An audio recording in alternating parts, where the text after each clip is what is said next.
നിങ്ങൾക്ക് ആദ്യമായി ഞാൻ അള്ളാഹുവിന്റെ ശാന്തിയും സമാധാനവും ആശംസിക്കുകയാണ്. സലാമുൻ അലൈക്കും.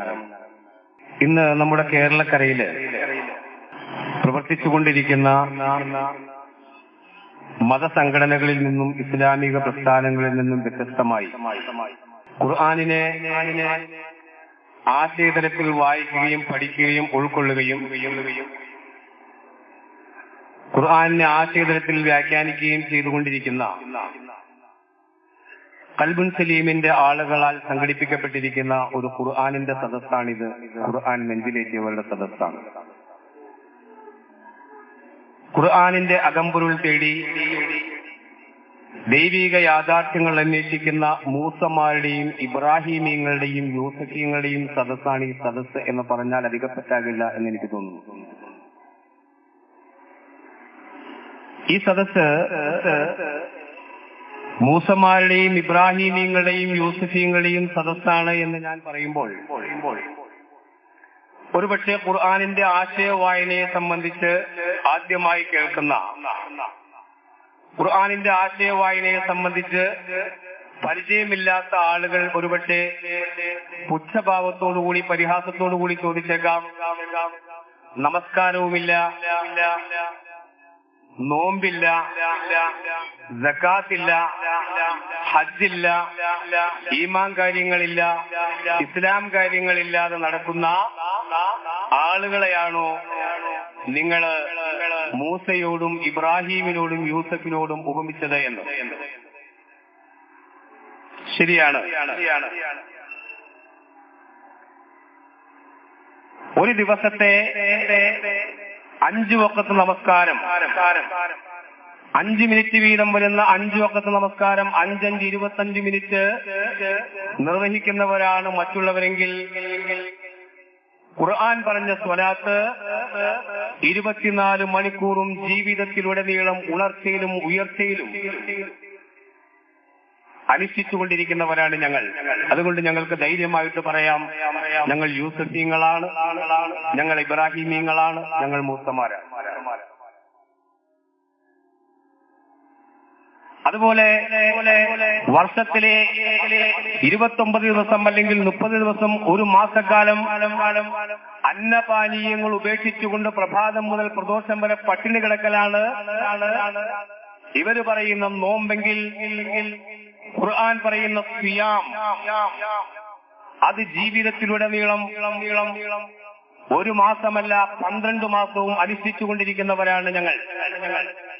അതുകൊണ്ട് ഞങ്ങൾക്ക് അഭിമാനത്തോടുകൂടി പറയാൻ കഴിയും, ഞങ്ങൾ യൂസഫീങ്ങളാണ്, ഞങ്ങൾ ഇബ്രാഹിമീങ്ങളാണ്, ഞങ്ങൾ മൂസമാരാണ്. അതുപോലെ 2.5% സക്കാത്ത് എന്ന് പറയുന്ന ആ ഔദാര്യം, ആ നക്കാപ്പിച്ച കൊടുക്കലാണ് സകാത്തെങ്കിൽ. എന്ന് ഖുർആൻ പറഞ്ഞ ആ തസ്കിയത്ത് ജീവിതത്തിലുടനീളം പാലിച്ചു വരുന്നവരാണ് ഞങ്ങൾ. അതുകൊണ്ട് ഞങ്ങൾക്ക് പറയാൻ കഴിയും, ഞങ്ങൾ ഇബ്രാഹിമിന്റെ മാർഗത്തിലാണ്, ഇബ്രാഹിം മില്ലത്തിലാണ്. ഞങ്ങൾ യൂസഫിന്റെ മാർഗത്തിലുള്ളവരാണ്, ഞങ്ങൾ ഈസയുടെ മാർഗത്തിലുള്ളവരാണ്. അതുപോലെ ഹജ്ജിന്റെ കാര്യമെടുത്താൽ മക്കയിൽ പോയി 3 ദിവസം ജാഹിലിയ ആചാരങ്ങൾ നിർവഹിക്കലാണ് ഇവരുടെ ഹജ്ജെങ്കിൽ. ഖുർആൻ പറഞ്ഞ ഹജ്ജ് ജീവിതത്തിലുടനീളം പാലിക്കുന്നവരാണ് ഞങ്ങൾ. പരിശുദ്ധ ഖുർആനിലൂടെ കണ്ണോടിച്ചാൽ നമുക്ക് മനസ്സിലാക്കാൻ സാധിക്കും, ഖുർആൻ 6236 വചനങ്ങളുള്ള പരിശുദ്ധ ഖുർആനിനെ ഒറ്റ വാക്കിൽ സംക്ഷിപ്തമായി സംഗ്രഹിച്ച് നമ്മൾ പറയുകയാണെങ്കിൽ എന്താണ് ഖുർആനിന്റെ ആശയം? സ്വർഗത്തിൽ നിന്നും തന്റെ ദേഹേച്ഛയെ പിന്തുടർന്നുകൊണ്ട്, ദേഹേച്ഛയ്ക്ക് വശംവദനായിക്കൊണ്ട്, തന്റെ നെഫ്സിന്റെ ഇച്ഛയ്ക്ക് വശംവദനായിക്കൊണ്ട് ഭൂമിയിലേക്ക് ഹുബൂത്തായ ആദം, അതായത് നാം ഓരോരുത്തരും മനുഷ്യകുലം, അതാണ് ആദം. ആ ആദമിന് സ്വർഗത്തിലേക്ക് തിരിച്ചു കയറണമെങ്കിൽ അള്ളാഹു ആകാശത്തേക്ക് ഒരാളെ ഉയർത്തിയിട്ടുണ്ട്. ആരെയാണ്? ഈസയെ. അപ്പോൾ ഈ സ്വർഗത്തിൽ നിന്നും തന്റെ നഫ്സിന്റെ ഇച്ഛയെ പിന്തുടർന്നുകൊണ്ട് ഭൂമിയിലേക്ക് ഹുബൂത്തായ ആദമിന് സ്വർഗത്തിലേക്ക് തിരിച്ചു കയറണമെങ്കിൽ സ്വർഗത്തിലേക്ക് അള്ളാഹു ഉയർത്തിയ ഈസ എന്ന ഇൻസാനുൽ കാമിലായ മനുഷ്യനായി തീരണം. അങ്ങനെ ഇൻസാനുൽ കാമിലായി തീർന്ന ഈസ എത്തിച്ചേരുന്ന മഖാമൻ മഹ്മൂദ്, അതാണ് ഖുർആൻ പറയുന്ന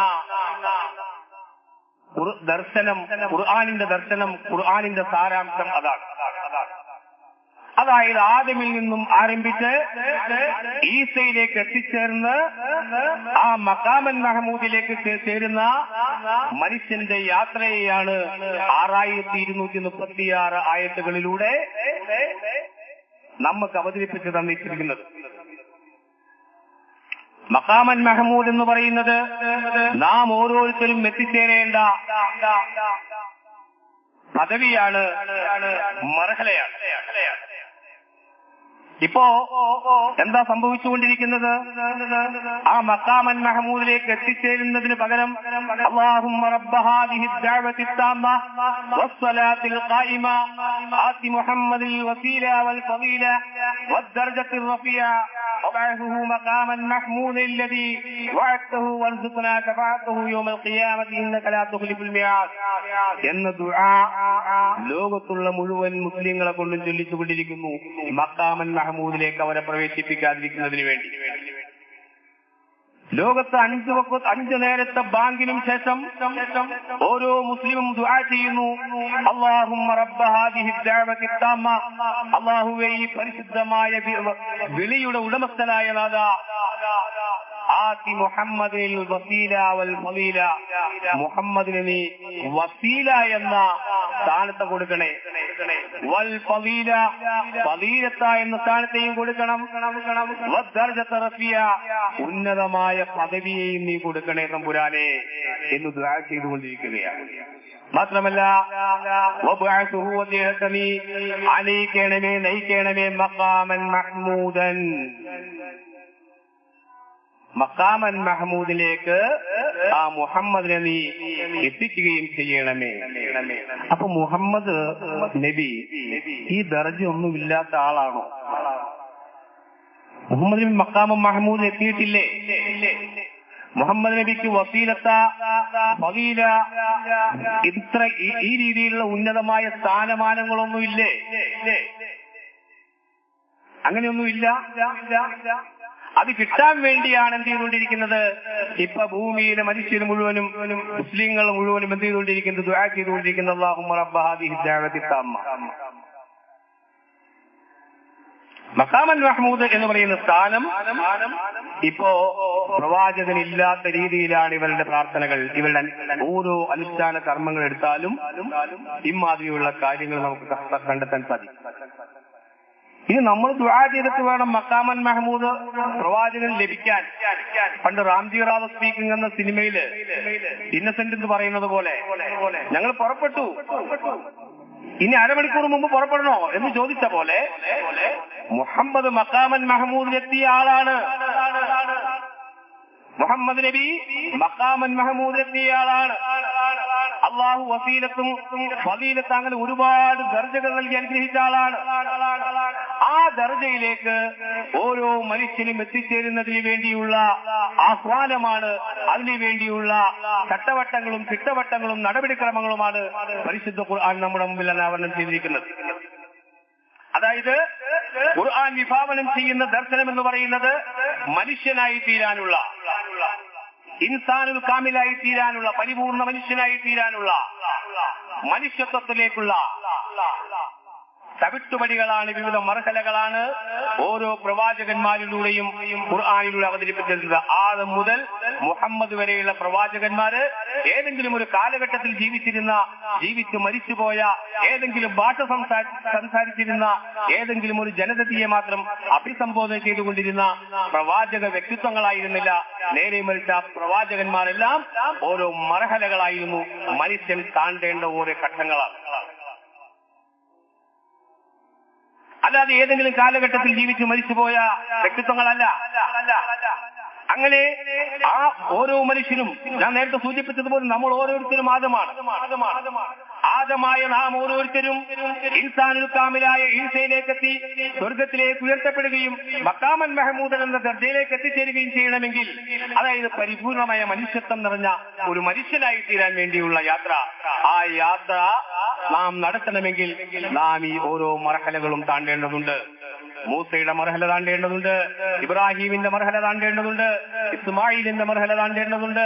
അങ്ങനെ പരിശുദ്ധ ഖുർആൻ പരാമർശിച്ചിരിക്കുന്ന ആദം മുതൽ മുഹമ്മദ് വരെയുള്ള 25ഓളം പ്രവാചകന്മാരുടെ ഓരോ ഘട്ടങ്ങളും നമ്മുടെ മനസ്സിൽ നാം താണ്ടേണ്ടതുണ്ട്. അതെല്ലാം ഓരോ ഘട്ടങ്ങളാണ്.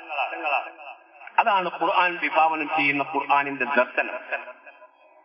ഈ മഹത്തായ ലക്ഷ്യത്തിലേക്ക് വേണ്ടി, മനുഷ്യത്വത്തിലേക്കുള്ള ഈ ലക്ഷ്യത്തിനു വേണ്ടി, ഈ ജീവിത സാക്ഷാത്കാരത്തിന് വേണ്ടി പ്രവർത്തിക്കുന്ന ഒരു ഇസ്ലാമിക സംഘടനയോ ഒരു മതസംഘടനയോ ഇന്ന് കേരളത്തിലില്ല, ലോകത്തില്ല എന്ന് തുറന്നു പറയാൻ ഞാൻ ആഗ്രഹിക്കുകയാണ്. കാരണം സത്യം അതാണ്, നിങ്ങൾക്ക് എല്ലാവർക്കും അറിയാം. ഖുർആൻ 1400 വർഷങ്ങൾക്ക് മുമ്പ് മുഹമ്മദിന്റെ മനസ്സിലേക്ക് ഇറക്കി കൊടുത്ത സംഗതിയല്ല. ഖുർആൻ നമ്മുടെ എല്ലാ മനസ്സുകളിലേക്ക് അവതരിപ്പിച്ചു തന്നിരിക്കുന്ന സംഗതിയാണ്. നമ്മുടെ മനസ്സിലേക്കാണ് ഖുർആൻ അവതരിപ്പിച്ചിരിക്കുന്നത്. ഖുർആനിന്റെ സംബോധന അത് മനുഷ്യകുലത്തോടാണ്, മനുഷ്യന്റെ മനസ്സിനോടാണ് ഖുർആൻ സംവദിക്കുന്നത്, മനുഷ്യനോടാണ്. അല്ലാതെ അറബി ഭാഷയില് മക്കയിൽ ജനിച്ച് മദീനയിലേക്ക് ഹിജറ പോയി മദീനയിൽ മരണമടഞ്ഞ മുഹമ്മദിന്റെ മനസ്സിലേക്ക് മാത്രം ഇറക്കിക്കൊടുത്ത വേദഗ്രന്ഥമല്ല. നമ്മോട് സംവദിക്കുന്ന ഗ്രന്ഥം, മനുഷ്യന്റെ മനസ്സുകളോട് സംവദിക്കുന്ന ഗ്രന്ഥം. അതിന് ഉദാഹരണം പറഞ്ഞാൽ, പരിശുദ്ധ ഖുർആൻ നാം എടുത്തു പരിശോധിച്ചാൽ 194 സ്ഥലങ്ങളിൽ നഫ്സിനെ കുറിച്ചാണ് ഖുർആൻ ചർച്ച ചെയ്യുന്നത്. ജസദിനെ സംബന്ധിച്ച്, ശരീരത്തെ സംബന്ധിച്ച് 4 സ്ഥലത്ത് മാത്രമേ ഉള്ളൂ.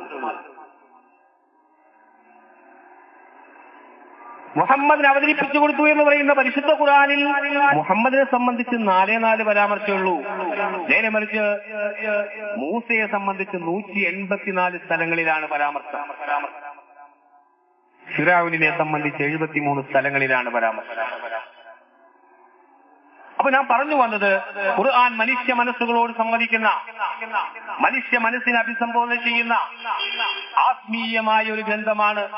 മനുഷ്യനെ അത്യുന്നതിയിലേക്ക് നയിക്കുന്ന ഒരു പ്രത്യേക ശാസ്ത്രമാണ് ഖുർആൻ.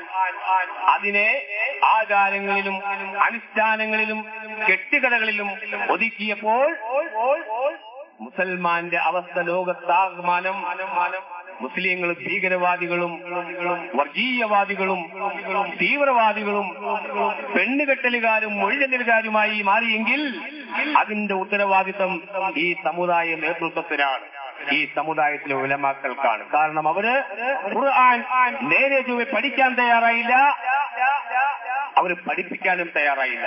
പരിശുദ്ധ ഖുർആനിന്റെ ഉള്ളറകളിലേക്ക് ഇറങ്ങാൻ തയ്യാറാകാത്തതിന്റെ തിക്ത ഫലങ്ങളാണ് ഇന്ന് മുസ്ലിം സമുദായം ലോകമാസകലം അനുഭവിച്ചുകൊണ്ടിരിക്കുന്നത്. പരിശുദ്ധ ഖുർആനിലെ സൂറത്ത് യൂസഫിലെ 2ാമത്തെ സൂക്തം നാം പരിശോധിച്ചാൽ നമുക്ക് മനസ്സിലാക്കാൻ സാധിക്കും, ഇന്നാ അൻസൽനാഹു ഖുർആനൻ അറബിയ്യൻ ലഅല്ലകും തഅഖിലൂൻ. ഇന്നാ അൻസൽനാഹു ഖുർആനൻ അറബിയ്യൻ. ഇവര് പരിഭാഷ വെച്ചു ഖുർആനിനെ അറബി ഭാഷയിലാണ് അവതരിപ്പിച്ചത്. ഖുർആനിനെ അറബി ഭാഷയിലാണ് അവതരിപ്പിക്കപ്പെട്ടിരിക്കുന്നത്. അതാണ് പദാർത്ഥ തലത്തിലുള്ള പാരമ്പര്യമായിട്ടുള്ള വ്യാഖ്യാനം. എന്നാൽ അറബിയൻ, അറബി എന്നല്ല, ലുഗൽ അറബിയ എന്നല്ല പറഞ്ഞത്, അറബിയൻ എന്നാണ് പറഞ്ഞത്.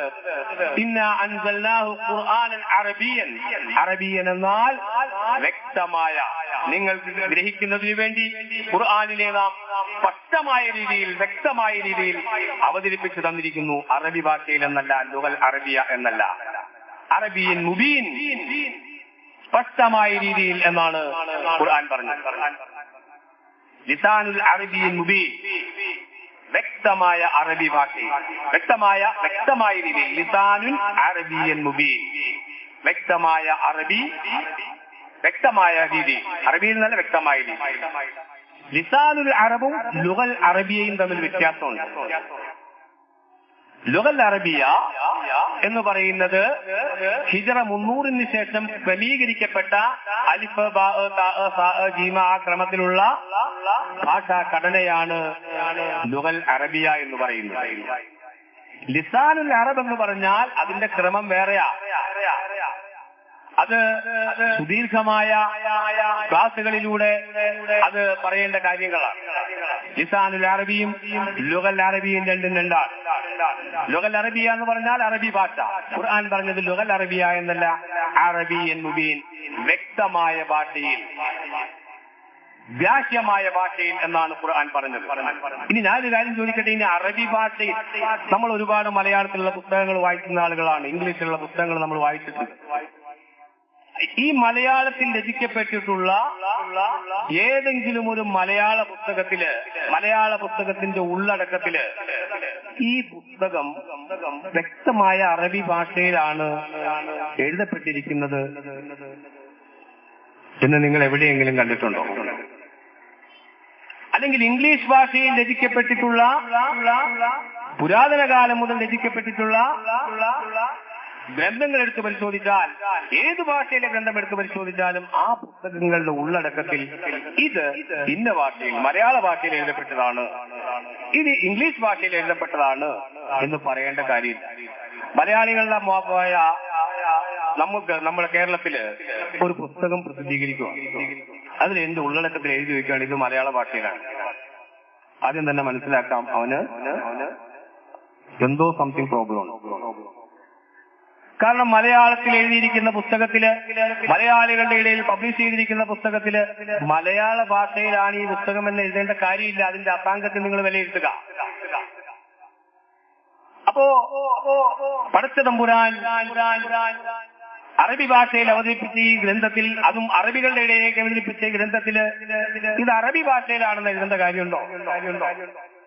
അപ്പൊ അറബി ഭാഷയിൽ എന്നല്ല, വ്യക്തമായ ഗ്രാഹ്യമായ രീതിയിൽ എന്നാണ് ഖുർആൻ, ഇന്ന അൻസൽനാഹു ഖുർആനൻ അറബിയൻ.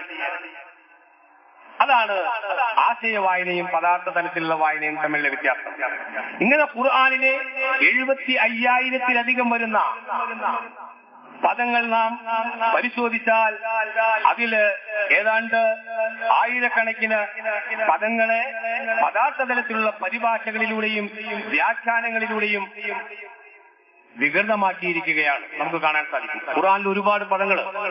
ഖുർആൻ പരാമർശിക്കുന്ന മനുഷ്യന്റെ അവയവങ്ങൾ, ഉദിന്, ചെവി, ഐന്, കണ്ണ്, ലിസാൻ, നാവ്, യത്, കയ്യ്, രിജില്, കാല്, ഇങ്ങനെ മനുഷ്യന്റെ അവയവങ്ങളുമായി ബന്ധപ്പെട്ട ഒരുപാട് പദങ്ങളുണ്ട് ഖുർആനില്. ഖുർആൻ ഉപമയായിട്ട് അവതരിപ്പിച്ച പദങ്ങൾ, ഈ പദങ്ങളെയെല്ലാം പദാർത്ഥ തലത്തിൽ വായിച്ചപ്പോൾ, ഉദാഹരണത്തിന് ഖിത്താല്, ഖത്തല, കൊന്നു, കൊല്ലുക, ഖത്തല, കൊന്നു, ഖിത്താൽ. ആ ഖിത്താൽ എന്ന പദം പദാർത്ഥ തലത്തിൽ അതിന്റെ ഡിക്ഷണറി മീനിങ് അനുസരിച്ച്, അതായത് ഖുർആൻ ഇറങ്ങി 300 വർഷങ്ങൾക്ക് ശേഷമാണ് ഈ അറബി ഭാഷയിൽ ഡിക്ഷണറികൾ പോലും ഉണ്ടാകുന്നത്.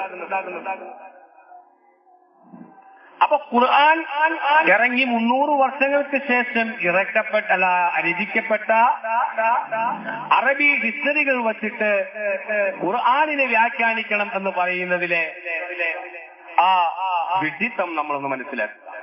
ഞാൻ നേരത്തെ സൂചിപ്പിച്ചു, ഖുർആൻ ലുഗൽ അറബിയല്ല, ലിസാനുൽ അറബിയാണ്.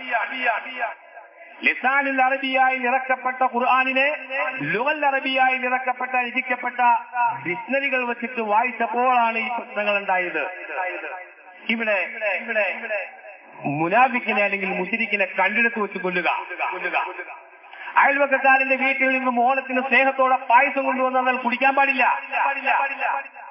ഇങ്ങനെയുള്ള വ്യാഖ്യാനങ്ങളും പരിഭാഷകളും ഉണ്ടായത് ഖുർആനിലെ പദാർത്ഥ തലത്തിൽ വായിച്ചപ്പോഴാണ്.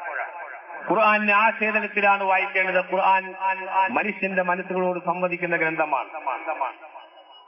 ആശയതലത്തിൽ ഖുർആനിനെ വായിച്ചാൽ ഇത്രയ്ക്കും സുന്ദരമായൊരു ഗ്രന്ഥം ലോകത്തുള്ള മുഴുവൻ മനുഷ്യരും ഭാഷാ വ്യത്യാസമില്ലാതെ, മതവ്യത്യാസമില്ലാതെ, ജാതി വ്യത്യാസമില്ലാതെ ഈ പരിശുദ്ധ ഖുർആനിനെ നെഞ്ചിലേറ്റുകയും എന്ന കാര്യത്തിൽ യാതൊരു സംശയവും വേണ്ട. ആശയതലത്തിൽ വായിച്ചാൽ, പദാർത്ഥ തലത്തിൽ വായിച്ചാൽ നമ്മൾ ഖുർആനിന്റെ വക്താവാണ് അല്ലെങ്കിൽ മുസ്ലിമാണെന്ന് പോലും പറയാൻ ഭയപ്പെടേണ്ട ഒരവസ്ഥയിലേക്ക് എത്തിച്ചേർന്നിരിക്കുന്നു പദാർത്ഥ തലത്തിലുള്ള വായന. ഉദാഹരണത്തിന് ഒറ്റ വാക്ക് മാത്രം ഞാൻ നിങ്ങളുടെ മുമ്പിൽ വിശദീകരിക്കാൻ ആഗ്രഹിക്കുകയാണ്. ഖുർആനിലെ പലയിടങ്ങളിലും എന്ന് എല്ലാവർക്കും അറിയാം. അറബികൾ മോയ എന്ന് പറയുന്ന, നമ്മൾ മലയാളികളെല്ലാം ഒരു മാ ഉൻ എന്ന് പറയുന്ന ആ വെള്ളം, അതിനെ സംബന്ധിച്ച്, ഈ മാഇനെ സംബന്ധിച്ച് ഖുർആനിൽ അല്ലാഹു പറയുന്നു, ഇദ് യുഗശീകുമുൻ നുആസ അമനതൻ മിൻഹു വയുനസ്സിലു അലൈക്കും മിനസ് സമാഇ മാഅ ലിയുതക്കിറകും ബിഹി വയുദിഹബ അൻകും റിജ്സ ശൈത്വാനി വലിയർബിത അലാ ഖുലൂബിക്കും വയസബ്ബിത ബിഹിൽ അഖ്ദാം. നിങ്ങൾക്ക് അല്ലാഹു എന്തിരിക്കുന്നു, വയുനസ്സിലു അലൈക്കും മിനസ് സമാഇ മാഅ, ആകാശത്ത് നിന്നും നിങ്ങൾക്കൊരു ജലം നാം ഇറക്കി തന്നിരിക്കുന്നു. എന്താണ് ആ ജലം? ആ ജലത്തിന്റെ 4 പ്രത്യേകതകൾ എന്നിട്ട് തുടർന്ന് പറയുന്നു. എന്താണ്? ലിയുതക്കിറകും ബിഹി, അത് നിങ്ങളെ ശുദ്ധീകരിക്കും. നിങ്ങളെ ശുദ്ധീകരിക്കുവാൻ ആവശ്യമായ, നിങ്ങൾക്ക് ശുദ്ധി വരുത്തുന്നതിനും ദാഹശമനം വരുത്തുന്നതിനും നിങ്ങളുടെ ആവശ്യങ്ങൾ നിർവഹിക്കുന്നതിനും ആവശ്യമായ ആ ജലമാണ് നിങ്ങൾക്ക് ഞാൻ ഇറക്കി തന്നിരിക്കുന്നത്. ഓക്കെ, ജലത്തിന്റെ ഉപയോഗം അത്രേ ഉള്ളൂ. നമുക്ക് ദാഹം ശമിപ്പിക്കുക, ശുദ്ധീകരണ പ്രക്രിയകൾക്ക് ഉപയോഗിക്കുക, അതിനപ്പുറം ജലത്തിന് വേറെ ഉപയോഗം നമ്മൾ കാണുന്നില്ല.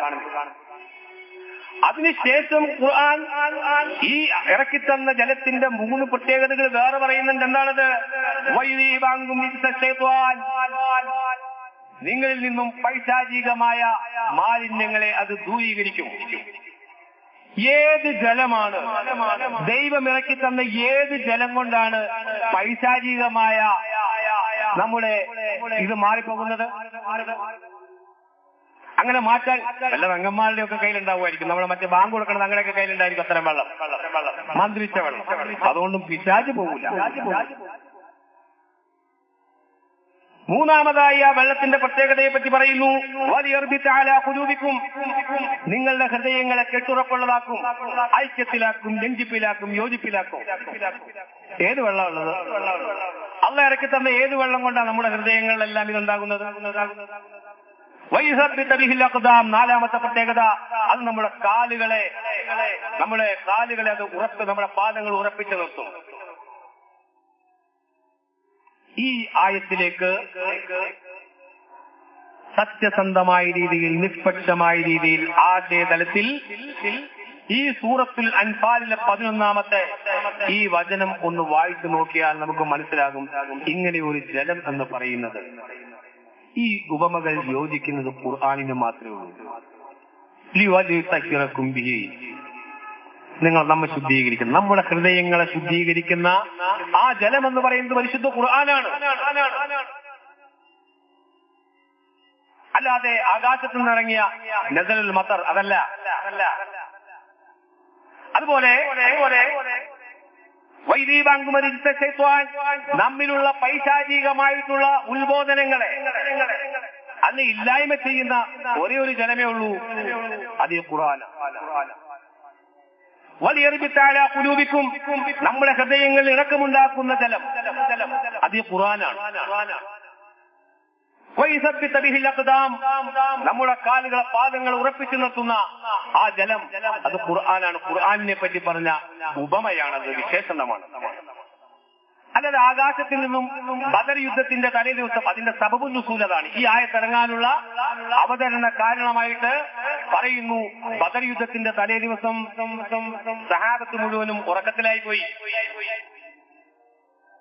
അങ്ങനെ ഉറങ്ങിയ സഹാബത്തിന് മുഴുവനും പാതിരാത്രിയിൽ എല്ലാ സഹാബത്തിനും സ്വപ്നത്തിൽ സ്ഖലനമുണ്ടായി. അവരെല്ലാവരും അങ്ങനെ ജനാപത്തുകാരായി. ബദറിന്റെ മരുഭൂമിയിൽ അവർക്ക് ജനാപത്ത് കുറിച്ച് ശുദ്ധിയാകാനുള്ള വെള്ളമില്ല. അപ്പോഴാണ് അല്ലാഹു എന്ത് ചെയ്തത്? മഴ പെയ്യിപ്പിച്ചത്. ഇങ്ങനെ ഒരുപാട് മഴകൾ വേറെ പെയ്തിട്ട് സബബുൻ നുസൂലുകൾ നോക്കിയാൽ നമുക്ക് മനസ്സിലാവും. അങ്ങനെ മഴ പെയ്തപ്പോഴാ മഴ വെള്ളത്തിൽ എന്ത് ചെയ്തു? ഇവർ ഇഷ്ടം പോലെ വെള്ളം കുടിച്ചു, ദാഹശമനം വരുത്തി, എല്ലാവരും ജനാപത്ത് കുളിച്ചു. നിങ്ങളും നോക്കുക, നാളെ യുദ്ധം നടക്കാൻ പോവുക, ബദർ യുദ്ധം. നാളെ ആരെല്ലാം മരിക്കും, കയ്യാലപ്പുറത്തെ തേങ്ങ പോലെ ആരൊക്കെ ബാക്കിയാകും, ആരുടെയൊക്കെ ശിരസ് ബദറിലെ മരുഭൂമിയിൽ ഉരുളാൻ പോവുകയാണ്. ആരുടെയൊക്കെ ഉരുളും, ആരുടെയൊക്കെ ഉരുളില്ല. അങ്ങനെ വല്ലാത്ത ടെൻഷനിലും മംഗലാപ്പിലും കഴിയുന്ന സ്വഹാബത്തിലെ എല്ലാവർക്കും കലനമുണ്ടാവുക. പേടിച്ചിട്ട് ഒന്നും രണ്ടും നടത്തിയെന്ന് പറഞ്ഞാൽ ഒരു പകൽ രസമുണ്ടായിരുന്നു. ഇതുപോലെയാണ് സബബുൻ നുസൂൽ. പിന്നെ രസകരമാണല്ലോ ഇവരുടെ കഥകളിലേക്ക് കടന്നാൽ. അതുപോലെ 40 പ്രാവശ്യം ജനാപത്തായ ഉണ്ടായ ആളൊക്കെ ഉണ്ടല്ലോ, മുഹീദ്ദീൻ ഷെയ്ഖ്.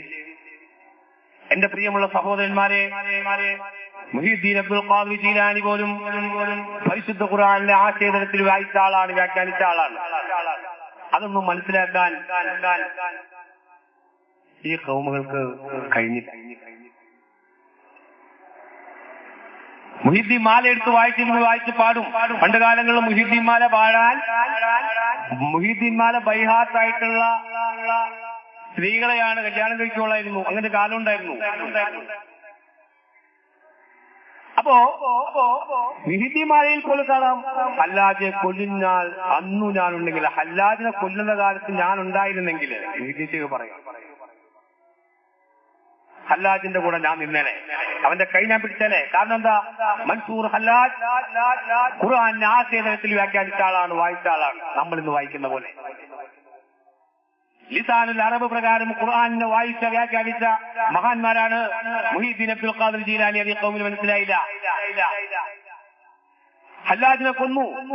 ആ കൊല്ലുന്ന കാലഘട്ടത്തിൽ ഞാൻ ഉണ്ടായിരുന്നുവെങ്കിൽ ഞാൻ ആ ഹല്ലാജിന്റെ കൈ പിടിക്കുമെന്ന് പറഞ്ഞ ആ മൻസൂർ ഹല്ലാജ് അദ്ദേഹം ഖുർആനെ നാം വായിക്കുന്ന രീതിയിൽ ആശയതലത്തിൽ വ്യാഖ്യാനിച്ച മഹാനാണ്. ജലാലുദ്ദീൻ റൂമിയെ പോലെ, ഇബ്നു അറബിയെ പോലെയുള്ള ലോകത്ത് കഴിഞ്ഞുപോയ ഒരുപാട് മഹാന്മാരായ സൂഫി വര്യന്മാർ ഈ പരിശുദ്ധ ഖുർആനെ ആശയതലത്തിൽ വായിച്ചവരാണ്, വ്യാഖ്യാനിച്ചവരാണ്. അല്ലാതെ കേരളത്തിന്റെ ഏതെങ്കിലും ഒരു മൂലയിൽ ഇരുന്ന് 2-3 പേര് നടത്തുന്ന തോന്നിയ പോലെയുള്ള അർത്ഥം പറച്ചിലല്ല, വ്യാഖ്യാനമല്ല ഖുർആന്റെ ആശയതലത്തിലുള്ള വായന. ഖുർആന്റെ ആശയതലത്തിലെ വായിക്കാൻ പറ്റൂ.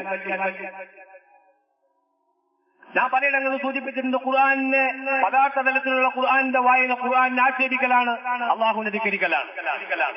ഞാൻ ആവർത്തിച്ചു പറയുക. നേരെ മറിച്ച് ആശയതലത്തിലുള്ള വായന അള്ളാഹുവിനെ അംഗീകരിക്കലാണ്, ഖുർആനെ ഉൾക്കൊള്ളലാണ്, അള്ളാഹുവിന്റെ പിത്തത്തെ തേടിയുള്ള യാത്രയാകലാണ് ഖുർആന്റെ ആശയതലത്തിലുള്ള വായന. പദാർത്ഥ തലത്തിലുള്ള വായന ശുദ്ധ വിവരക്കേടാണ്, അത് കൊള്ളരായ്മയാണെന്ന് പറയാൻ ഞാൻ ആഗ്രഹിക്കുകയാണ്. കാരണം ഖുർആനിലെ ഓരോ പദങ്ങളെയും പദാർത്ഥ തലത്തിൽ വ്യാഖ്യാനിച്ചപ്പോൾ ഞാൻ നേരത്തെ പറഞ്ഞതുപോലെയുള്ള ഈ സ്ഖലനവും, ഈ ജനാബത്തും, ഈ ഹൈളും, ഈ നിഫാസും, ഇതിലൊക്കെ കിടന്ന് നമ്മൾ കുളിക്കേണ്ടി വരുമായിരുന്നു. പഠിത്തം കാത്തറിന് ചെയ്തതാണ് നമ്മളെല്ലാവരും. നമ്മുടെ കേരളത്തെ സംബന്ധിച്ചിടത്തോളം കേരളത്തില് ധാരാളം വേണ്ടതിലധികം മുസ്ലിം സംഘടനകൾ പ്രവർത്തിച്ചു വരുന്നുണ്ട്. ഇ കെ അബൂബക്കർ മുസ്ലിയാരുടെ നാമധേയത്തിൽ പ്രവർത്തിക്കുന്ന സമസ്തയുടെ ഔദ്യോഗിക വിഭാഗമുണ്ട് ഇവിടെ. എ പി അബൂബക്കർ മുസ്ലിയാർ നേതൃത്വം കൊടുക്കുന്ന എ പി വിഭാഗം സമസ്തയുണ്ട്. അതിന്റെ ചർച്ചയില്ല. കാരണം എന്ന് ഓതുകയും പഠിക്കുകയും പഠിപ്പിക്കുകയും ചെയ്തിട്ട് ഷിഫായിന് വേണ്ടി വെള്ളക്കുപ്പികളും എക്സാം കിറ്റുകളും വിൽപ്പന നടത്തിക്കുന്ന അവരെ കുറിച്ച് ഷെയ്അൻ മദ്കൂറല്ല. ഷെയ്അൻ മദ്കൂറല്ല എന്ന് പറഞ്ഞാൽ മുസ്ലിയാക്കന്മാരുടെ ഭാഷയിൽ പറഞ്ഞാൽ അവര് എന്താ പറഞ്ഞത്? കൂടത്തി കൂട്ടാൻ കൊള്ളൂല. മൂന്നാമത് ആരെന്ന് പറഞ്ഞാലും കേരളത്തിലെ മുസ്ലിം ജനവിഭാഗത്തിന്റെ അന്ധവിശ്വാസങ്ങളുടെയും അനാചാരങ്ങളുടെയും കടക്കൽ കത്തിവെച്ചുകൊണ്ട് അവരെ നവോത്ഥാനത്തിന്റെ പാന്താവിലേക്ക് ഒരു പരിധി വരെ നയിച്ച കേരള നദുവത്തുൽ മുജാഹിദീൻ ഒരു കാലത്തും മാതൃകാപരമായ പ്രവർത്തനം, ശിർക്കിനുമെതിരെ, ഇസ്ലാമിലെ അന്ധവിശ്വാസങ്ങൾക്കും അനാചാരങ്ങൾക്കുമെതിരെ പോരാടിയിരുന്ന ആളുകളാണ്. അവരിപ്പോ സുന്നി സംഘടനകളെക്കാൾ അപ്പുറം കേരള കോൺഗ്രസുകാരെ പോലും ലജ്ജിപ്പിക്കുന്ന വിധത്തിലെ കഷണമായി തുണ്ടമായി എന്ന് പറഞ്ഞ അവസ്ഥയിലാണ്. അവരുടെ എണ്ണത്തിലാണെന്ന് അള്ളാഹ്ക്ക് തന്നെ അറിയില്ല. എപ്പോ യോജിക്കാൻ നടക്കുന്നത് അതൊന്നും അത് ചർച്ചയല്ല. നമ്മൾ ഖുർആനിന്റെ വക്താക്കളാണ്. നമുക്ക് പറയാനൊന്നേ ഉള്ളൂ, ഖുർആനേ ഉള്ളൂ, വേറൊന്നുമില്ല.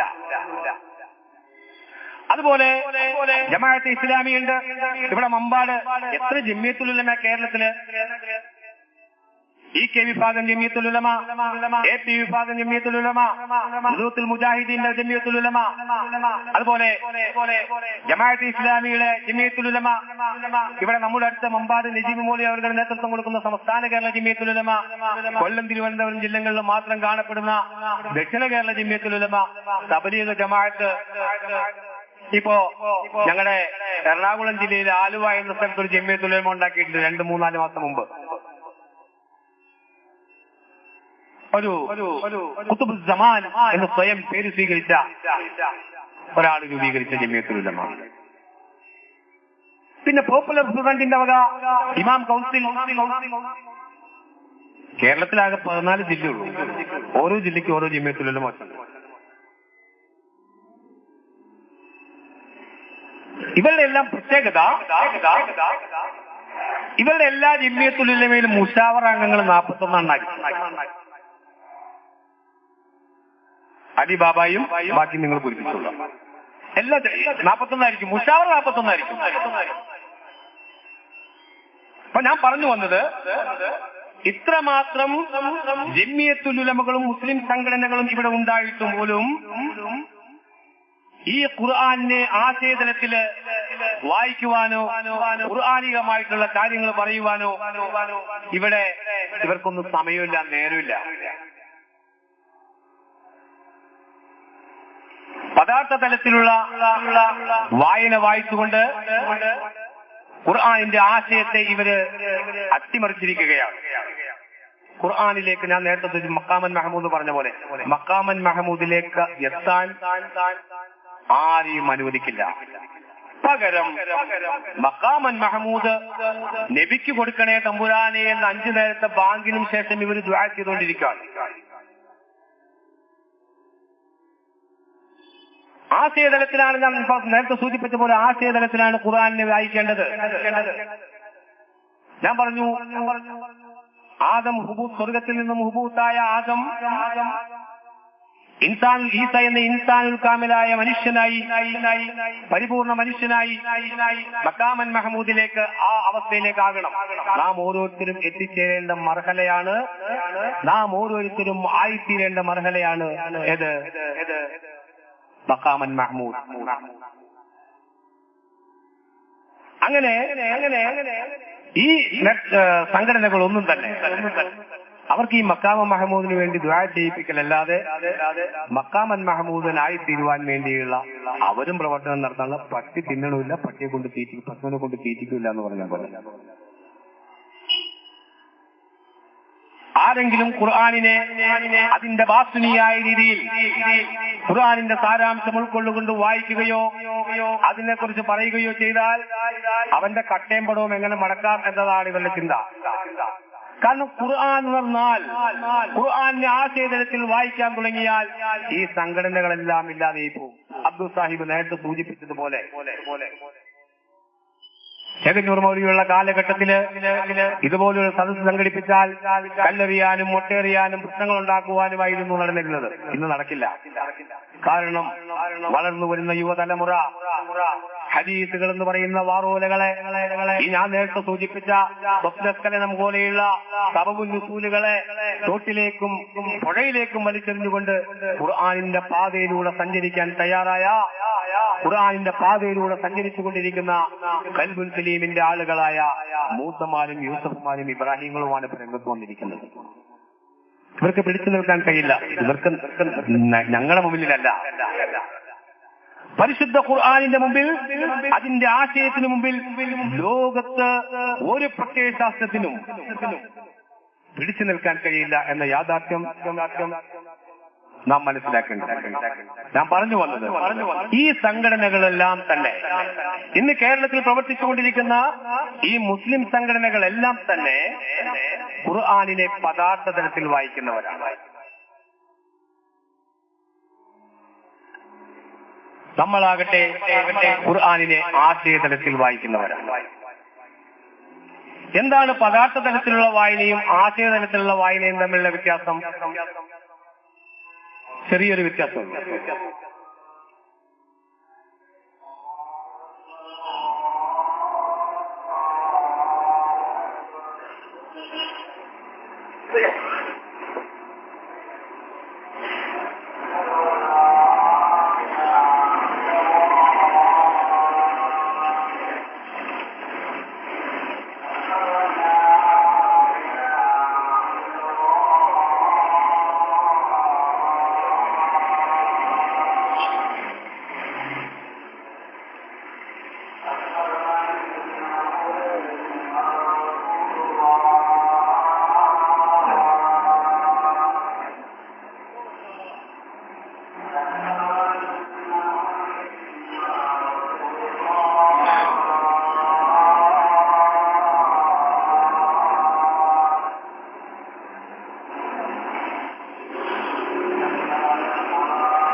അപ്പോ എന്റെ പ്രിയപ്പെട്ട സുഹൃത്തുക്കളെ, ആശയതലത്തിലുള്ള വായനയും പദാർത്ഥ തലത്തിലുള്ള വായനയും തമ്മിൽ വ്യത്യാസമുണ്ട്.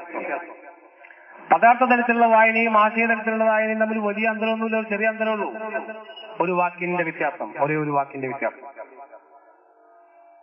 മാത്രം എന്ന് പറയുന്ന ഒരു വാക്കിന്റെ വ്യത്യാസം. പദാർത്ഥ തലത്തിൽ വായിക്കുന്ന ആളുകൾ ഖുർആനെ വായിക്കുന്നതും വ്യാഖ്യാനിക്കുന്നതും പരിഭാഷപ്പെടുത്തുന്നതും ഹദീസുകളുടെയും സബബു നുസൂലുകളുടെയും ഖുർആൻ അവതരിച്ച് വർഷങ്ങൾക്ക് ശേഷം, നൂറ്റാണ്ടുകൾക്ക് ശേഷം രചിക്കപ്പെട്ട നിഘണ്ടുക്കളുടെയും അകമ്പടിയോടുകൂടിയാണ്.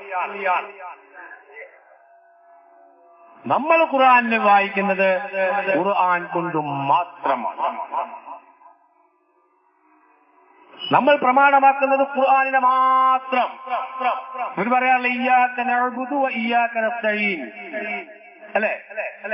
നിന്നോട് മാത്രം ഞങ്ങൾ സഹായം അഭ്യർത്ഥിക്കുന്നു എന്ന് പറഞ്ഞ പോലെ ഞങ്ങൾ ഖുർആനിനെ മാത്രം പ്രമാണമാക്കുന്നവരാണ്.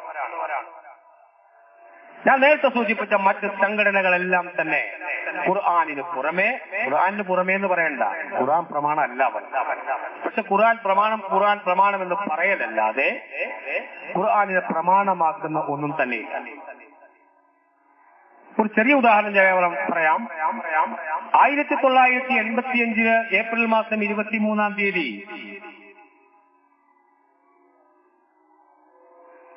ഇന്ത്യയെ കുലുക്കി മറിച്ചുകൊണ്ട് ശരീഅത്ത് വിവാദം ഉണ്ടായി. ഷാബാനു ബീഗം എന്ന് പറയുന്ന വിവാഹമോചിതയായ ഉത്തർപ്രദേശുകാരി വനിതയ്ക്ക് പരിശുദ്ധ ഖുർആനിന്റെ ആയത്തുകളുടെ അടിസ്ഥാനത്തിലാണ് അന്ന് സുപ്രീം കോടതി വിധി പ്രഖ്യാപിച്ചത്. ഇവർ ഖുർആനിനെ അംഗീകരിക്കുന്നവരാണ്. ജീവനാംശം കൊടുക്കണമെന്ന് സുപ്രീം കോടതി പരിശുദ്ധ ഖുർആനിലെ ആയത്തുകളുടെ അടിസ്ഥാനത്തിൽ വിധി പുറപ്പെടുവിച്ചിട്ട് പോലും അതിനെതിരെ ശരീഅത്ത് പൊളിഞ്ഞേ എന്നുള്ള വിലാപവുമായി പ്രതിഷേധവുമായി എന്തായിരുന്നു നിങ്ങളിൽ പലർക്കും ഓർമ്മയുണ്ടാവും. ഇന്ന് മുത്തലാഖിനെതിരെ സുപ്രീം കോടതി രംഗത്ത് വന്നു. അപ്പോഴും ഇറങ്ങിത്തിരിഞ്ഞു. ശരീഅത്ത് ആകെ അറബിക്കടലിൽ ഒലിച്ചു പോകാൻ പോവുക. ഇത്രയും കാര്യം മനസ്സിലാക്കിയാൽ മതി. ഈ ശരീഅത്ത് ഇവിടെ നിലനിൽക്കണം. എന്തിനു വേണ്ടി? ബഹുഭാര്യത്വം നിലനിർത്താൻ വേണ്ടി. മുത്തലാഖ് അവകാശമാക്കിക്കൊണ്ട് അതിനുവേണ്ടി, മുത്തലാഖിന് വേണ്ടി. മൂന്നാമത് ജീവനാംശം നിഷേധിക്കുന്നതിന് വേണ്ടി. ഇത് മൂന്നും പാവപ്പെട്ട സ്ത്രീകളുടെ, മുസ്ലിം സ്ത്രീകളുടെ കണ്ണീരാണ്. ആ കണ്ണീര് തുടയ്ക്കാൻ പരിശുദ്ധ ഖുർആന്റെ അടിസ്ഥാനത്തിൽ പോലും രംഗത്തിറങ്ങാത്ത ഈ മതപൗരോഹിത്യമാണിപ്പോൾ ഇസ്ലാമിക ശരീഅത്ത് സംരക്ഷിക്കണം എന്ന് പറഞ്ഞുകൊണ്ട് രംഗത്തിറങ്ങിയിരിക്കുന്നത്. നാണമില്ലേ നിങ്ങൾക്ക്? നിങ്ങൾ അള്ളാഹുവിനെയാണ് ധിക്കരിക്കുന്നത്, അല്ലാതെ കണ്ണീര് പിടിപ്പിക്കുന്നത് നിങ്ങൾ പാവ മുസ്ലിം സ്ത്രീകളെ അള്ളാഹുവിന്റെ പേര്, ഖുർആന്റെ പേര്. ഈ ഖുർആൻ ആശയതലത്തിലാണ് ഞങ്ങൾ വായിച്ചുകൊണ്ടിരിക്കുന്നത്. ഖുർആൻ ആശയതലത്തിലെ വായിക്കാൻ സാധിക്കുകയുള്ളൂ. ഖുർആനിൽ 9 സ്ഥലങ്ങളിൽ, ഞാൻ പറഞ്ഞു വന്നതാണ്, 9 സ്ഥലങ്ങളിൽ ഖുർആനിന് പിരടി എന്ന അർത്ഥത്തിൽ ഉനുക്ക്, 9 സ്ഥലങ്ങളിൽ പിരടി, ഉനുക്ക്, അയനാക്ക് തുടങ്ങിയ വാക്കുകൾ ഖുർആനിൽ ഉപയോഗിച്ചിട്ടുണ്ട്. ഇതിൽ 7 സ്ഥലങ്ങളിലും ഒന്നാമത്തെ ഒരു സ്ഥലത്ത് അതാണ് വല തടിയല്ലതൊക്കെ മകുലൂരെ തന്നെ ലാവുണിക്കുക. അതിന്റെ നേർ പരിഭാഷ കേരളത്തിലെ മലയാളത്തിൽ ഇറങ്ങിയിരിക്കുന്ന മിക്ക പരിഭാഷകളിലും എഴുതി വെച്ചിരിക്കുന്നത് നിന്റെ കൈ നിന്റെ പിരടിയിലേക്ക് ബന്ധിക്കരുത്. അവിടെ കൈയിൽ നിന്നും പിരടിന്നൊക്കെ തന്നെ എഴുതി വെച്ചിരിക്കുന്നത്. അടിയിൽ ഫുട് നോട്ടായിട്ട് കൊടുത്തിട്ടുണ്ട്, നിങ്ങൾ എന്താകരുത് അറു പിശുക്കലാണ്. അപ്പൊ ഉനക്ക് പെരടിയല്ലോ. അതുപോലെ തന്നെ ഇൻസാനിൻ അൽസംനാഹു ത്വാഹിറുഹു ഫീ ഉനുഖിഹി, ഓരോ മനുഷ്യന്റെയും പിരടിയില് അവന്റെ പക്ഷിയെ ബന്ധിച്ചിരിക്കുന്നു. ഇതൊക്കെ നമ്മള് എന്റെ മുമ്പിലിരിക്കുന്ന ആശയ വായനയെ സംബന്ധിച്ച് ധാരാളം ക്ലാസുകൾ കേൾക്കുകയും ആശയ വായനയിലൂടെ അതിന്റെ പാതയിലൂടെ സഞ്ചരിക്കുകയും ചെയ്യുന്ന ആളുകൾക്ക് ഞാൻ ഈ പറയുന്നത് ആവർത്തനമാണ്. കാരണം ഒരുപാട് കേട്ടതാണ്. എങ്കിലും ആശയ വായനയെ പൊതുജന സമൂഹത്തിന്റെ മുമ്പിൽ പരിചയപ്പെടുത്തുന്നതിന് വേണ്ടി ഞാൻ വീണ്ടും ഒന്നുകൂടി പറയുകയാണ്, ക്ഷമിക്കുക. ഈ 9 സ്ഥലങ്ങളിൽ ഉരുക്കും അയനാക്കും പറഞ്ഞെങ്കിൽ 7 സ്ഥലങ്ങളിലും ഇവര് തന്നെ ശാരീരികമായിട്ടുള്ള നമ്മളെ ഈ കഴുത്തെന്നോ പെരടിയെന്നോ ഒന്നും പറഞ്ഞിട്ടില്ല. നമ്മൾ ഓതുന്ന സൂറത്ത് യാസീനിലെ ഇന്നാ ജഅൽനാ ഫീ അഅനാഖിഹിം അഗ്ലാലൻ, അവിടെയും ഈ പെരടി എന്നല്ല അർത്ഥം കൊടുത്തത്. അവിടെയൊക്കെ നേരിട്ട് ഇവര് ആ അർത്ഥം തന്നെ കൊടുക്കുള്ളൂ. കാരണം ഡിക്ഷണറി വെച്ചിട്ടാണല്ലോ ഇവര് വായിക്കണത്. അപ്പൊ അയനാക്കിന് പെരടി എന്ന് മാത്രമേ ഇവർക്ക് കിട്ടുള്ളൂ. അവിടെ എല്ലാം ഇവര് പെരടി എന്നൊക്കെ എഴുതിയിട്ട് ഫുട് നോട്ടായിട്ട് അവർ കൊടുക്കും. ഈ ചില കുമ്പസാരം പോലെ ഈ 7 സ്ഥലങ്ങളിലും ശാരീരികമായി പെരടി പറയാത്ത ഇവര് സൂറത്ത് അൻഫാലിന്റെ 12ാമത്തെ വചനത്തില് എന്നുള്ള ഓർത്തിൽ എന്താക്കി? പെരടിക്ക് വെട്ടലാക്കി.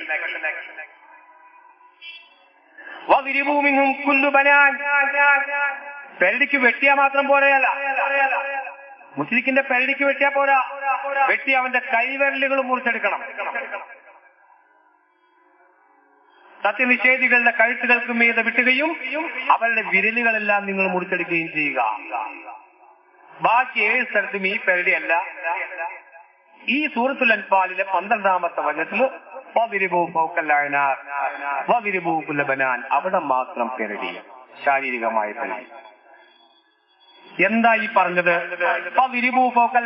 നിങ്ങൾ അവരുടെ പെരടിക്ക് വെട്ടുക, കഴുത്തിന് മീതെ വെട്ടുക എന്ന് പറഞ്ഞാൽ മുശ്രിക്കിന്റെ കഴുത്തിന് വെട്ടാനല്ല. ആ ഖുർആനിന്റെ ആഹ്വാനവുമായിട്ട് നമ്മൾ കത്തിയും കടാരിയും എടുത്തുകൊണ്ട് മുശ്രിക്കിന്റെയും മുനാഫിക്കിന്റെയും നേരെ ചെല്ലാൻ പറ്റുമോ നമുക്ക്? ഇത് വായിക്കുന്ന ഒരു അമുസ്ലിമായ മനുഷ്യൻ ഈ ഖുർആനിനെ പറ്റി എന്തായിരിക്കും ധരിക്കുക? എന്തായിരിക്കും ഒരു ഇസ്ലാമിനെ പറ്റി ധരിക്കുക? അങ്ങനെ ധരിച്ചതിന്റെ തിക്ത ഫലം അല്ലേ ഇന്ന് നമ്മൾ ലോകമാസത്തിൽ അനുഭവിച്ചുകൊണ്ടിരിക്കുന്നത്? എന്ന് ഖുർആൻ പറഞ്ഞത് ദൈവിക യാഥാർത്ഥ്യങ്ങളും അറിവുകളും മനസ്സിലാക്കുന്നതിൽ നിന്നും ഉൾക്കൊള്ളുന്നതിൽ നിന്നും ആ മുനാഫിക്കീങ്ങളെ മുശ്രിക്കീങ്ങളെ തടയുന്ന അവന്റെ ചിന്തയെ നിങ്ങൾ അറിയുക.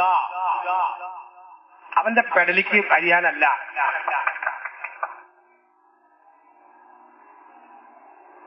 അങ്ങനെയാണെങ്കിൽ മുസ്ലിങ്ങൾ മുഴുവനും ഇന്ന് ഇന്ത്യയിലെ സെൻട്രൽ ജയിലുകളിൽ കിടക്കേണ്ടി വരും. സൗദി അറേബ്യയിൽ കുഴപ്പമില്ല, അവിടെ ഇതാണ് അവിടെ ഡിസ്റ്റിൽ അവിടെയാണല്ലോ സകല ലോലാലത്തും എല്ലാം ഇറങ്ങിയത് അവിടെ നിന്നാണല്ലോ. തലഫിസം മുതല് എല്ലാം അവിടെ നിന്നാണല്ലോ. അതിലേക്ക് ഞാൻ കിടക്കാൻ ആഗ്രഹിക്കുന്നില്ല. അപ്പൊ നമ്മൾ സാധാരണ പറയല്ല മർമ്മം നോക്കി അടിക്കുക. അതാണ് ഖുർആൻ പറഞ്ഞ ഫോക്കൽ ലൈന. അപ്പൊ ആശയതലത്തില് ഈ രീതിയിലാണ് ഖുർആനെ വ്യാഖ്യാനിക്കേണ്ടത്. പദാർത്ഥ തലത്തിൽ വ്യാഖ്യാനിച്ചാൽ കരടിക്ക് വെട്ടലാണ്, കൈവെട്ടലാണ്, കഴുത്തുവെട്ടലാണ്, പെണ്ണുകെട്ടലാണ്, തൊലാക്ക് ചെല്ലലാണ്, മൊഴി ചെല്ലലാണ്, ഇതെല്ലാം കിട്ടുള്ളൂ. അപ്പോ ആശയതലത്തിലാണ് ഖുർആനെ വായിക്കേണ്ടതെങ്കിൽ ഞാൻ നേരത്തെ സൂചിപ്പിച്ചതുപോലെ ഖുർആൻ പരാമർശിക്കുന്ന ഓരോ പ്രവാചകന്മാരും ഓരോ മനുഷ്യനും താണ്ടേണ്ട മർഹലകളാണ്. ഖുർആന്റെ ആശയതലത്തിലുള്ള വായന ഞാൻ പരിചയപ്പെടുത്തുകയാണ്. ആദമായ നാം ഓരോരുത്തരും, ആദം എന്ന് പറഞ്ഞാൽ അന്ന് സ്വർഗത്തില് മണ്ണുകൊണ്ട് സൃഷ്ടിച്ച ആദമല്ല, നാം ഓരോരുത്തരുമാണ് ആദം. ഈ ആദമായ നാം നമ്മുടെ നെഫ്സിന്റെ ഇച്ഛയെ പിന്തുടർന്നുകൊണ്ട് ഭൂമിയിലേക്ക് നമ്മൾ ഹുബൂത്തായി ഇറങ്ങിപ്പോന്നു, ഹുറൂജായി. നമുക്ക് തിരിച്ചു കാരണം ഞാനിപ്പോ മൂവാറ്റുപുഴയെന്നാ വന്നത് എന്റെ വീട്ടിൽ നിന്ന് രാവിലെ. എനിക്ക് തിരിച്ചു പോകണ്ടേ? എത്ര പാതിരാത്രിയായാലും എത്ര ദിവസം കഴിഞ്ഞാലും എനിക്ക് പോകണ്ടേ? തിരൂരിൽ നിന്ന് വന്ന സഹോദരങ്ങളുണ്ട്, കൊച്ചിയിൽ നിന്ന് വന്ന സഹോദരങ്ങളുണ്ട്, കോഴിക്കോട്ട് നിന്ന് വന്ന സഹോദരങ്ങൾ ഇവിടെയുണ്ട്. അവരെല്ലാം അവരുടെ വീടുകളിൽ നിന്നാണ് വന്നത്. അവർക്ക് തിരിച്ചാ വീട്ടിലേക്ക് പോകണം. എത്ര പാതിരാത്രിയായാലും ടാക്സി വിളിച്ചിട്ടാണെങ്കിലും സ്വന്തം വാഹനത്തിലാണെങ്കിലും എന്തെല്ലാം സംഭവിച്ചാലും അവർക്ക് അവരുടെ വീട്ടിലേക്ക് തിരിച്ചു പോയേ പറ്റൂ. അതുപോലെ ഈ ഭൂമിയിലേക്ക് ഹുബൂത്തായ ആദമായ നാം ഓരോരുത്തർക്കും നമ്മുടെ ആ വീട്ടിലേക്ക് തിരിച്ച് പ്രവേശിക്കേണ്ടതുണ്ട്. ആ പ്രവേശിക്കാൻ വേണ്ടിയാണ് ഈ പരിശുദ്ധ ഖുർആൻ. ആ പ്രവേശനത്തിനുള്ള എൻട്രൻസ്, ആ പ്രവേശനത്തിനുള്ള പരീക്ഷയിൽ എന്തെല്ലാമാണോ നമ്മുടെ സിലബസ്, ആ സിലബസാണ് ഈ ഖുർആൻ. അതിലൊന്നാമത്തെ സിലബസാണ് നൂഹ്. ഒന്നാമത്തെ സിലബസാണ് നൂഹ്. കാരണം നൂഹിന്റെ കപ്പലിൽ നിന്നാണ് ഈ ആദം യാത്ര തുടങ്ങുന്നത്. ചരിത്രം പറയണല്ലേ, നൂഹിന്റെ കപ്പലില് ലോകത്തുള്ള എല്ലാ മനുഷ്യന്റെ ഇണകളെല്ലാത്തിനെയും കയറ്റിയിട്ട് യാത്ര പോയി എന്ന് പറഞ്ഞില്ലേ? അതല്ല സംഭവം. ഈ ഇറങ്ങി ആദമാകുന്ന നാം ഓരോരുത്തരും ദൈവിക യാഥാർത്ഥ്യങ്ങൾ അന്വേഷിച്ചുകൊണ്ട് ആ നൂഹിന്റെ കപ്പലിൽ കയറി യാത്ര തുടരുവാണ്. ഇവരുടെ വ്യാഖ്യാനം അനുസരിച്ച് ദൂതി പർവ്വതത്തിൽ ആ കപ്പൽ ഉറച്ചുപോയി. അവിടെ കൊണ്ട് അവസാനിച്ചു അവരുടെ യാത്ര. പദാർത്ഥ തലത്തിലുള്ള വായന, പദാർത്ഥ തലത്തിലുള്ള ഖുർആനിന്റെ പഠനവും ഗവേഷണവും മത്സ്യത്വത്തിലേക്കുള്ള യാത്രയും ആ ദൂതി പർവ്വതത്തിലെ കപ്പൽ ഉറപ്പിച്ചതോടുകൂടി ഇവർ അവസാനിപ്പിച്ചു. ആശയവായന നടത്തുന്ന നമ്മളെ സംബന്ധിച്ചിടത്തോളം ആ ജൂതി പർവ്വതത്തിൽ നിന്നും ഞങ്ങൾ യാത്ര തുടങ്ങിയേക്കുവാണ്. അങ്ങനെ ഞങ്ങൾ മൂസയിലെത്തി. ഞാൻ നേരത്തെ പറഞ്ഞില്ല, ഇത് മൂസമാരുടെ സദസ്സാണ്, ഇത് ഇബ്രാഹിമീങ്ങളുടെ സദസ്സാണ്, ഇത് യൂസഫീങ്ങളുടെ സദസ്സാണ്. ഞാൻ വെറുതെ പറഞ്ഞതല്ല. അപ്പോ ജൂതി പർവ്വതത്തിൽ നിന്നും യാത്ര തുടങ്ങി ഞങ്ങള് മൂസയിലെത്തി. എന്താ മൂസ? 3000 ആണ്ടുകൾക്കപ്പുറം മെസപ്പൊട്ടോമിയായിലോ ബാബിലോണിയായിലോ ജീവിച്ച് മരിച്ച് ഒരു ഫിറഔൻ എന്ന് പറയുന്ന വലിയൊരു എന്താ പറയുക, ഒരു വില്ലനോടൊപ്പം ഏറ്റുമുട്ടി ആ വില്ലനെ തകർത്ത ഒരു നായകനല്ല മൂസ. മൂസ എന്ന് പറയുന്നത് നമ്മുടെ മനസ്സിൽ തന്നെയുള്ളതാണ്. ഒരു മനുഷ്യന്റെ ചിന്തയും അവന്റെ ബുദ്ധിയും, ഒരു മനുഷ്യനിൽ എപ്പോൾ ബുദ്ധിയും ചിന്തയും ഉണർന്ന് പ്രവർത്തിക്കുവാൻ തുടങ്ങുന്നുവോ അപ്പൊ അവരെല്ലാം മൂസയാകും.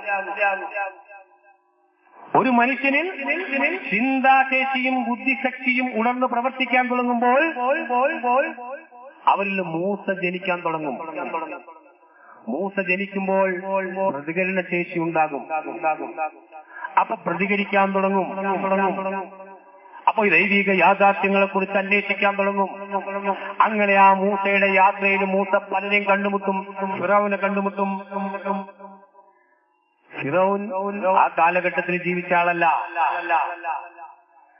അങ്ങനെ ഈ പ്രവാചകന്മാരെല്ലാം ആ കാലഘട്ടത്തിൽ ജീവിച്ചു മരിച്ചുപോയ പ്രവാചകന്മാരാണ് എന്ന് നമ്മൾ പറഞ്ഞാൽ, അങ്ങനെയാണ് നമ്മൾ വായിക്കുന്നതെങ്കിൽ ആദമിനെ കുറിച്ച് പരാമർശിക്കുന്ന ആയത്തുകൾക്ക് ഇന്ന് എന്ത് പ്രസക്തിയാണുള്ളത്? അത് വെട്ടാം. മൂസയെ കുറിച്ച് പരാമർശിക്കുന്ന, ഫിറഔനെ കുറിച്ച് പരാമർശിക്കുന്ന ആയത്തുകൾക്ക് ഇന്ന് എന്താ പ്രസക്തിയുള്ളത്? ഇന്ന് ലോകത്തൊന്നും ഫിറൗനില്ല. വേണമെങ്കിൽ മോദി ഫിറൗനാണെന്ന് നമുക്ക് പറയാം, ട്രംപ് ഫിറൗനാണെന്ന് പറയാം എന്നല്ലാതെ. അതുപോലെ ഈ പരാമർശ 25ഓളം പ്രവാചകന്മാരിലും അവരുടെ വില്ലന്മാരായിട്ട് വന്ന ഫിറൗന്, നമ്രൂദ്, ആസർ, ഇമ്രാത്തുൽ അസീസ് അടക്കമുള്ള ഈ വില്ലന്മാർക്കും ഈ നായകന്മാർക്കും എന്ത് പ്രസക്തിയാണെന്ന് കഴിഞ്ഞു പോയതല്ലേ? പദാർത്ഥ തലത്തിലുള്ള വായന അനുസരിച്ചാണെങ്കിൽ ഇവർക്കൊന്നും ഈ ആയത്തുകൾക്കൊന്നും പ്രസക്തിയില്ല. 6236 വരുന്ന ആയത്തുകളില് നമുക്ക് വല്ല 100 ആയത്തുകളോ, നമ്മൾ നേരത്തെ പറഞ്ഞില്ലേ മുഹമ്മദിനെ പറ്റി 4 ആയത്തുള്ളൂ, ആ 4 ആയത്ത് നമുക്ക് എടുക്കാം. പിന്നെ മങ്കിഹൂമാ സാബലക്കുമിനി നിസാ അത് നമുക്ക് എടുക്കാം, പെണ്ണുകെട്ടലാണല്ലോ. മത്തനാവ തുലാസ റുബാ അത് നമുക്ക് എടുക്കാം. പിന്നെയോ മൊഴി ചെല്ലണത് അത് നമുക്ക് എടുക്കാം. ജീവനാംശം കൊടുക്കണം എന്ന് പറഞ്ഞത് കൊടുക്കണ്ടെന്നാക്കി വ്യാഖ്യാനിച്ചിട്ടുണ്ട്, അതെടുക്കാം. അങ്ങനെ നമുക്ക് ആവശ്യമുള്ളത് മാത്രം എടുക്കുകയാണെങ്കിൽ 100-ൽ താഴെ ആയത്തുകൾക്ക് മാത്രമേ ഇന്ന് പ്രസക്തിയുള്ളൂ. നേരെ മറിച്ച് ആശയതലത്തിലാണ് വായിക്കുന്നതെങ്കിൽ ഇന്നും മൂസയ്ക്ക് പ്രസക്തിയുണ്ട്, ഫിറൗന്റെ പ്രസക്തിയുണ്ട്, ഇബ്രാഹിമിന് പ്രസക്തിയുണ്ട്, ആസറിന് പ്രസക്തിയുണ്ട്, നമ്രൂദിന് പ്രസക്തിയുണ്ട്, യൂസഫിന് പ്രസക്തിയുണ്ട്, സുലൈമാന് പ്രസക്തിയുണ്ട്. ഞാൻ പറഞ്ഞില്ലേ, മൂസ ഒരു മനുഷ്യന്റെ മനസ്സില് ചിന്താശേഷിയും അവന്റെ ബുദ്ധിയും ഉണർന്ന് പ്രവർത്തിക്കാൻ തുടങ്ങുമ്പോൾ അവൻ മൂസയായി. അവനപ്പോ പ്രതികരണശേഷി ഉണ്ടായി. ദൈവിക യാഥാർത്ഥ്യങ്ങൾ അന്വേഷിച്ചുകൊണ്ട് ആ മൂസമാരി യാത്ര ചെയ്യുമ്പോൾ ഒരുപാട് ഫിറൗനുകളെ നമുക്ക് അഭിമുഖീകരിക്കേണ്ടി വരും. ആ ഫിറൗനൻ നമ്മുടെ മനസ്സിൽ തന്നെയാണ്. ഇത് രണ്ടും, ഈ മൂസയും നമ്മുടെ മനസ്സിലാണ്, ഫിറൗനും നമ്മുടെ മനസ്സിലാണ്. ഫിറൗൻ എന്ന് പറയുന്നത് നമ്മുടെ മനസ്സിന്റെ എല്ലാ നെഗറ്റീവായിട്ടുള്ള ഗുണങ്ങളും, അമ്മാരത്തും ബിസ്സൂആയ നമ്മുടെ നെഫ്സിനെ, നമ്മുടെ മനസ്സിനെ തെറ്റുകളിലേക്ക് നയിക്കുന്ന, തിന്മയിലേക്ക് നയിക്കുന്ന, അയാഥാർത്ഥ്യങ്ങളിലേക്ക് നയിക്കുന്ന, ഊഹങ്ങളിലേക്ക് നയിക്കുന്ന, കിബറിലേക്കും മിസ്സത്തിലേക്ക് നയിക്കുന്ന ആ നെഫ്സിന്റെ ഒരു വശമാണ്, നെഗറ്റീവായ വശമാണ് ഫിറൗൻ. അത് നമ്മുടെ ഹൃദയത്തിലുണ്ട്.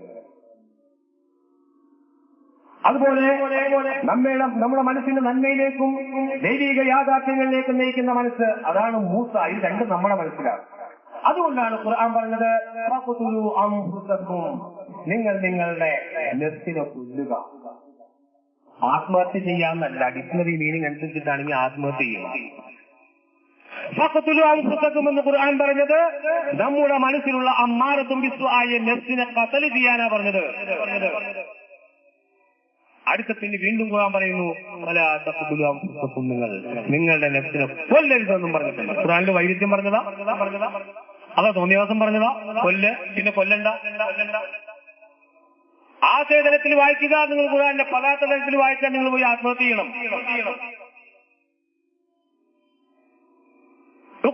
പുസ്തകം എന്ന് പറഞ്ഞത് അമ്മാരത്തും ബിന്നഫ്സായ, അമ്മാരത്തും ബിസ്സുആയ നെഫ്സിനെ കൊല്ലുക. കൊല്ലരുതെന്ന് പറഞ്ഞത് നമ്മുടെ നെഫ്സിനെ മുത്തുമയിൻ്റെതായ ആ നെഫ്സിനെ നിങ്ങൾ വളർത്തിക്കൊണ്ടുവരിക. അങ്ങനെ ആ നന്മയിലേക്ക് നയിക്കുന്ന, ദൈവിക യാഥാർത്ഥ്യങ്ങളിലേക്ക് നിങ്ങളെ കൊണ്ടുപോകുന്ന ആ മനസ്സിനെ നിങ്ങൾ അമ്മാരത്തും മുത്തുമയിൻ്റെതായ നെഫ്സിനെ നിങ്ങൾ പ്രചോദിതമാക്കുക. അങ്ങനെയാണ് നെഫ്സിനെ അഭിസംബോധന ഖുർആൻ പറഞ്ഞത്. യാ അയ്യതുഹൻ നഫ്സുൽ മുത്മയിന്ന ഇർജിഇ ഇലാ റബ്ബിക റാദിയതൻ മർദിയ. അങ്ങനെ മുത്തുമയിന്നതായ നെഫ്സ് നമ്മുടെ മനസ്സിൽ ഉയർന്നു വരുമ്പോൾ അങ്ങനെയുള്ള നെഫ്സിനെ അഭിസംബോധന ചെയ്തുകൊണ്ട് അല്ലാഹു പറഞ്ഞത് നിങ്ങൾ മടങ്ങുക, ഇലാ റബ്ബിക റാദിയതൻ മർദിയ. ശാന്തിയോടെ, സമാധാനത്തോടെ, സംതൃപ്തിയോടെ നിങ്ങൾ മടങ്ങുക മനുഷ്യത്വത്തിലേക്ക്. ഇതാണ് ഖുർആന്റെ ആശയതലത്തിലുള്ള വായന. എന്റെ പ്രിയമുള്ള സഹോദരങ്ങളെ, ഈ ആശയ വായനയെ സംബന്ധിച്ച് 1 മണിക്കൂർ കൊണ്ടോ അല്ലെങ്കിൽ 2 മണിക്കൂർ കൊണ്ടോ ഖുർആനിന്റെ ഈ ആശയ വായനയെ സംബന്ധിച്ച് വിശദീകരിക്കുവാൻ കഴിയില്ല. കാരണം വർഷങ്ങളായിട്ട് നിരന്തരമായിട്ട് നടന്നുകൊണ്ടിരിക്കുന്ന ക്ലാസുകളും പഠനങ്ങളും ഗവേഷണങ്ങളും എല്ലാമാണ് ഇതിന്റെ പിന്നിലുള്ളത്. ഇതിന്റെ ഒരു രത്ന ചുരുക്കം എന്താ പറയുക, കടലിൽ നിന്ന് ഞാൻ ഒരു സ്പൂണ് വെള്ളം കോരി തന്നു, അത്രയും. ഖുർആന്റെ വായനയെ സംബന്ധിച്ച് മനസ്സിലാക്കാൻ ആഗ്രഹിക്കുന്ന ആളുകളുണ്ടെങ്കിൽ ഖുർആനിന്റെ ആ സാരാംശത്തിലേക്ക് ഞാൻ നേരത്തെ സൂചിപ്പിച്ചതുപോലെ ദൈവിക യാഥാർത്ഥ്യമുണർന്ന മൂസയായി മാറി. ആ മൂസയിൽ നിന്നും കൽബുൻ സലീമിന്റെ ഉടമയായ ഇബ്രാഹിമിലേക്ക് യാത്ര ചെയ്ത് അവിടെ നിന്ന് ഇൻസാനുൽ കാമിലായ ഈസയിലേക്ക് ചെന്ന് ഈസയെയാണ് അള്ളാഹു ഉയർത്തിയത്. അങ്ങനെ മനുഷ്യത്വത്തിലേക്ക് ഉയർന്ന് മഖാമൻ മഹ്മൂദിലേക്ക് പ്രവേശിക്കാൻ, മനുഷ്യത്വത്തിലേക്ക് പ്രവേശിക്കാൻ, മഹബത്തിലേക്ക് പ്രവേശിക്കാൻ, അതാണ് ഖുർആൻ പറയുന്ന സാരാംശം. ഈ സാരാംശത്തെ കുറിച്ച് എന്റെ സഹോദരങ്ങൾ, അതായത് ആശയ വായനയെ കുറിച്ച് അറിയാത്ത എന്റെ സഹോദരങ്ങൾ ആഗ്രഹിക്കുന്നുവെങ്കിൽ ഇന്ന് സൈബർ യുഗമാണ്. ഖുർആനിസ്റ്റ് കേരള എന്ന് പറയുന്ന യൂട്യൂബിലെ സൈറ്റിൽ നിങ്ങൾക്ക് കയറിയാൽ നിങ്ങൾക്ക് ഖുർആനിന്റെ ഓരോ തലങ്ങളെ പറ്റിയുള്ള നൂറുകണക്കിന് പ്രഭാഷണങ്ങൾ, ക്ലാസുകളെല്ലാം നിങ്ങൾക്ക് കേൾക്കാൻ സാധിക്കും, മനസ്സിലാക്കാൻ സാധിക്കും, സംശയ നിവാരണങ്ങൾ നടത്തുവാൻ സാധിക്കും. അതുകൊണ്ട് ഈ വണ്ടൂരിലെ എന്റെ പ്രിയപ്പെട്ട സഹോദരങ്ങളെ ആ ഖുർആനിന്റെ ആശയ വായനയിലേക്ക് ക്ഷണിച്ചുകൊണ്ട് ഞാൻ എന്റെ വാക്കുകൾ അവസാനിപ്പിക്കുകയാണ്.